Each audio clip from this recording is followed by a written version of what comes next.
Jay Kumar, PhD, your happiness professor, is a renowned public speaker and thought leader whose expertise spans brain science, behavioral health, economics, politics, culture, and religion. He holds a master's degree in international political economy from Columbia's University School of International and Public Affairs. Over the years, Dr. Jay has shared his powerful insights and proven strategies for happiness with hundreds of university students, thousands of radio listeners, and vast audiences throughout the U.S. and international.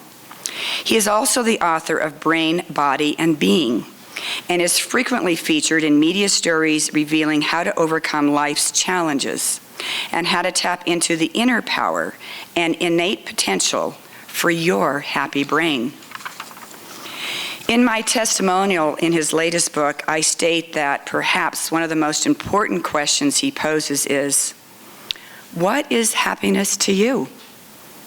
Answering that question gives you a running start in discovering the secret of your happy brain that he relays in his book. Dr. Jay has a Rumi quote in his introduction, which is one of my favorites. The wound is the place where light enters. Dr. Jay? Thank you so much. Thank you very much. Thank you. Well, thank you all for this beautiful invitation to be here. And I want to just say first thanks to Greg, everyone here at the Aspen Chapel, to Lexie, to the Aspen Center for Living Peace, and everyone who's made this possible. But mostly, I really want to thank you for being here this morning. As Lexie mentioned, I have a very strong academic background, but I'll share with you my personal story as to how I got to become the happiness professor, and it really has nothing to do with my academics. As Lexie mentioned, had a very driven education. You went to the right schools, got the right GPA, right resumes, etc. But all of that miserably failed to help me face the most difficult traumatic experience of my life. At the age of 27, in the summer of finishing my first year of graduate school at UCLA, I received a call a Monday evening in July of 1994 from my father informing me that my mother had just died from suicide. So all of my academic training, all of my professional qualifications didn't mean anything in the face of utter grief and utter devastation of the loss of my mother, specifically to a death by suicide. I say this because there is, in my belief, not just someone who studies, investigates the science of a happy brain. I really investigate, I think, maybe for this audience, I think the title of the book can be Science of a Happy Spirit, Science of a Happy Soul. Because that's really what I was seeking, that sense of comfort, that sense of how can I overcome this deep and profound sense of loss that I've experienced in my life. And so I'll share with you something that I find to be very interesting, that many of you hopefully might also find to be of value. The ancient Greek word psyche, or psyche in the ancient Greek, many of us, in the word psychology or psychiatrist, many of us, I think, have come to interpret this word psyche as mind. But to the ancient Greeks, psyche meant soul. So a psychologist is one who studies the soul. A psychiatrist is a healer of the soul. And so this is what spirituality and religion does. As Lexie and I met at Chapman University, and I've just been very grateful to have been given a new appointment there, the Director of Contemplative Practices and Well-Being at Chapman University. And so I find that we are fundamentally, as human beings, driven by a deeper calling. And I say this because all the ancient spiritual wisdom traditions understood the power of the spirit, the power of the soul. There are many words and many languages to talk about this, but there's some divine, innate spiritual essence that we all carry within us. One of the courses I teach, as Lexie mentioned, is the happiness course, but another course I teach is science and religion. I like to see where the integration of science and spirituality really intersect and the value it has for society. And one thing that I share with my students in that class on the very first day is that we humans are fundamentally meaning-making creatures, or meaning-seeking creatures, meaning-seeking creatures.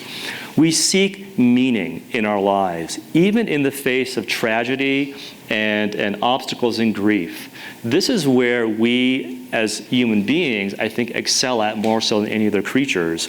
We always want to find that deeper sense of meaning in our life. And this really, I think, for me, is my personal story, how grief and suffering have a very integral role in our happiness.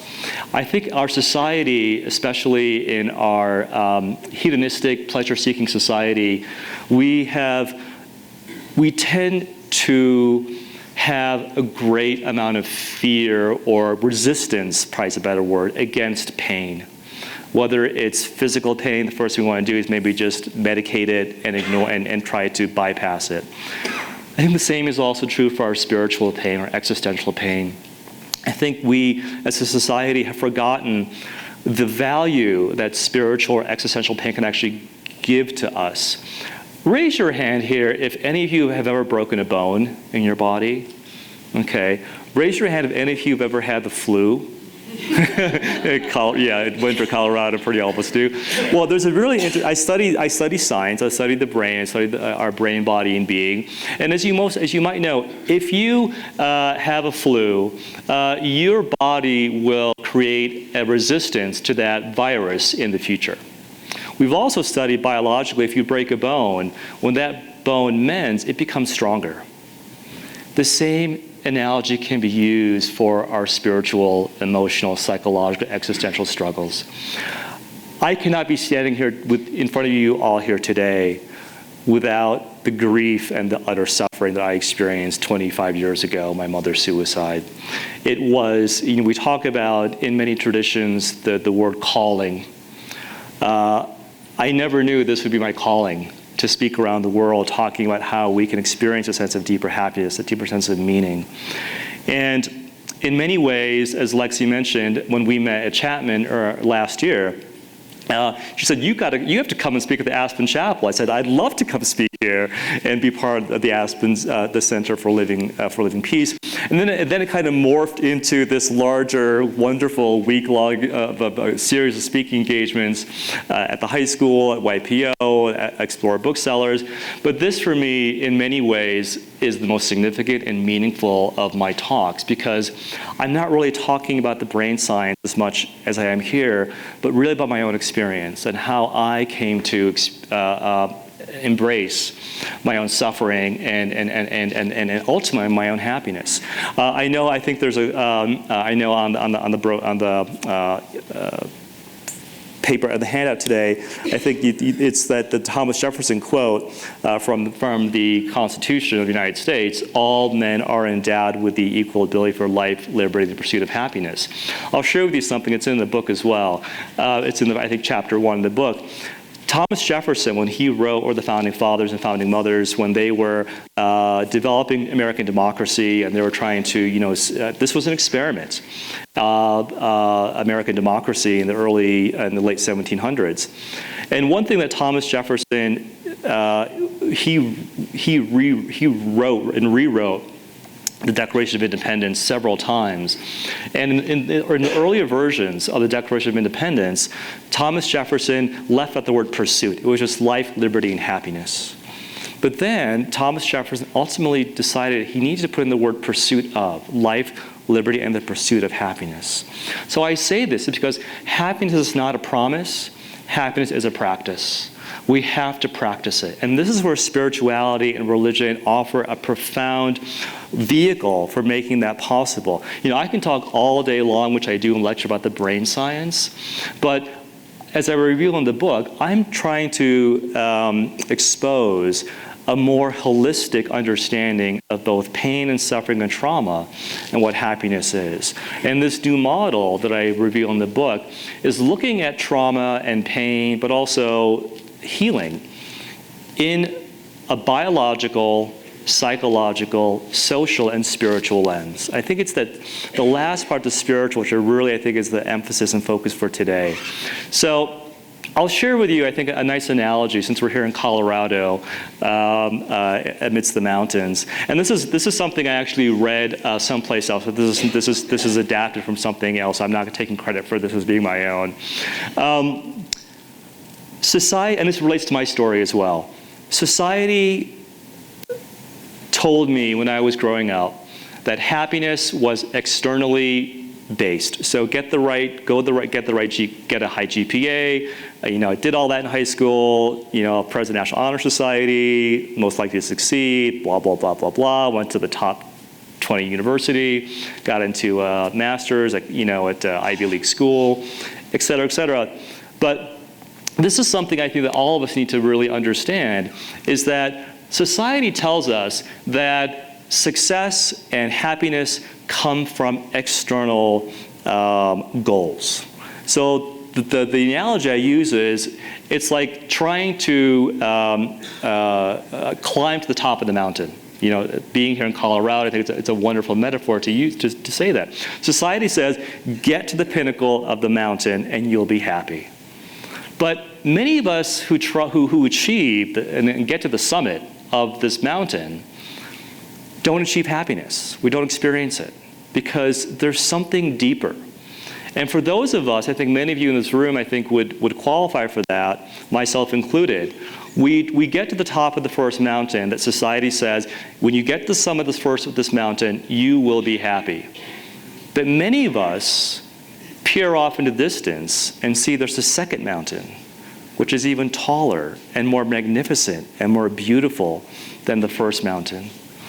But in order to get to that second mountain, which is the true calling of our happiness, we have to traverse through the valley. And this is the valley of darkness that so many spiritual traditions have taught it, whether it's in the Christian tradition, the Buddhist tradition, the Islamic tradition, the Jewish tradition. Every spiritual figure has had to undergo the walk into the darkness, the walk into the valley, if you will. And it's through the suffering, it's through the grief that we attain and arrive at the second mountain. So what is the second mountain? This is the second mountain of our true spirit. This is the pinnacle, the second mountain, isn't about finding happiness in the external world. It's finding that happiness and that blessedness, as we talk about in the Beatitudes, in the internal. The sense of finding meaning in our life, that sense of finding purpose, finding our core values and living them in authenticity and compassion and kindness into the world. I always say the first mountain is about the me, the second mountain is about the we. It's about us. Who are we as a species, as a humanity? How can I help my fellow humankind in the world? So I feel very strongly that in order to get to that second mountain, and I'm not saying that I've reached the summit of that mountain yet, but I'm getting there. And I think all of us are in some way. As I like to say, happiness is not a destination, it's a direction.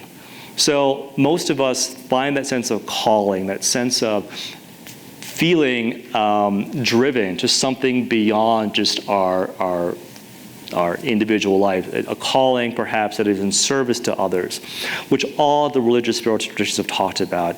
Our true happiness comes knowing that our life is, we leave a legacy in the world.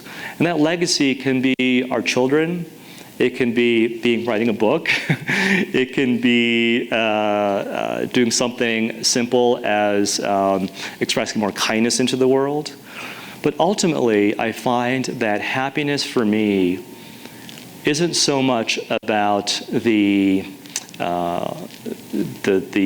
accumulation of material possessions. It's about finding that sense of what brings me meaning in my life, what brings that deeper sense of purpose. And so I like to actually quote to you something, if I may, from my book. And Lexie was really kind enough to quote this quote by Rumi, which I'll like to say it again because it is in my opinion also one of my favorite quotes as well. And it comes from the introduction of the book. The wound is the place where the light enters you. And it really is. I never could have thought in the moment, in the wake of my mother's suicide, that such a deep and profound, heartbreaking, traumatic wound would be an opportunity for the light of grace to come through, for that light of spirit, the light of compassion to come through. I truly believe that I could not be standing here today without having traversed through that valley of suffering, that valley of darkness, that valley of pain. And for those of you who know Carl Jung, the psychologist, he believes that our greatest purpose in life is to experience a sense of wholeness, to experience that deep and profound sense of integration of the spirit on all levels of our being. But in order to do that, we have to embrace the shadow. We have to embrace the darkness. Sometimes what you call God, universe, spirit, says, knowing that this is something that you have chosen, that this path towards wholeness, sometimes we don't know the means in which the path to wholeness manifests. In the moment, we can never truly understand the ways in which God or Spirit drives us toward that sense of wholeness. But in retrospect, we can see this. And so there's another quote I'd like for you. Actually, there's one more quote I want you to just to share with you, because I think it's also very valuable for this this talk today. How many of you here have heard of Parker Palmer? Quite a few of you have. So he's a Christian, I think he's a Quaker author and spiritual figure. And he has a beautiful, wonderful quote that I want to share with you, because I think it really, for me, helped me understand the true nature of grief and suffering. And he quotes to say, "The human soul doesn't want to be advised or fixed or saved. It simply wants to be witnessed, to be seen, heard, and companioned exactly as it is." So I think this really, for me, embodies how I have come to be the person I am today, but also to understand that sometimes we can't always fix our pain. There's no quick cure sometimes, even fixing other people's pain and suffering. But there's one gift that we can do that is the most powerful form of healing. And that is to simply witness and just be present. The strongest words you can ever say to someone undergoing grief or tragedy is not, "I'm sorry for you," it's, "I'm here for you." And it's in that vein that all of us can be here for each other. All of us are, I know very clearly that Aspen and this area has ravaged by a lot of suicide and mental illness, mental health issues. So sometimes we just don't know, what we can do. But the most powerful gift, I think, that God gives us as humans is simply to know that we are there for others, or to have others know that we are here for them as well. That is the power of healing in many ways. So I know we have a lot to share after our break. So I think maybe as one way of perhaps ending today's talk today is to share with you another beautiful quote that I think is very valuable for us. And this is a quote from a 13th century Buddhist monk called Nichiren from the Japanese Buddhist tradition. And it says, "If one lights a fire for others, it will also brighten one's own way." sometimes we need to understand that we have that light within us, even if it's something that can be dampened or maybe veiled by all the suffering and tragedy and trauma. But as I like to say, never be afraid to let your light shine forth fully and brightly, because the world would be a much dimmer place without you in it. Together, all of our light can become a beacon to illuminate humanity into a brighter future. So thank you very much.